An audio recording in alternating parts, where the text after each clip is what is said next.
All right. And we're going. That's great. Go ahead, Jessica. So here's my question for you, Charles. How do you think Google Glass changes how you live your daily life?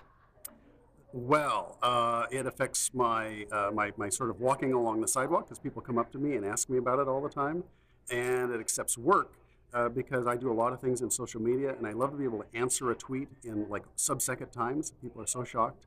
And here's what I really want to say about Google Glass.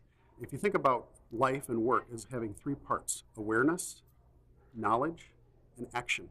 So awareness, if you're a journalist, you could be following tweets. In fact, I'm following WSA 9 while I was being interviewed. I could actually see the tweets going by. If you walk out onto a floor someplace in your work, a housing supervisor in a hotel or a hospital, you instantly can just know which rooms are open. I do want to mention that I've got a task app just like that working with a company called Appian here in DC. Finally, action.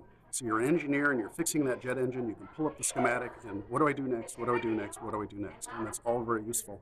And so thank you for asking about that. Thank you so much. And what's your Twitter handle? My Twitter handle is Wareflow, like software workflow, but Wareflow, WAREFLO. Thank you so much. Thank you very much, Jessica.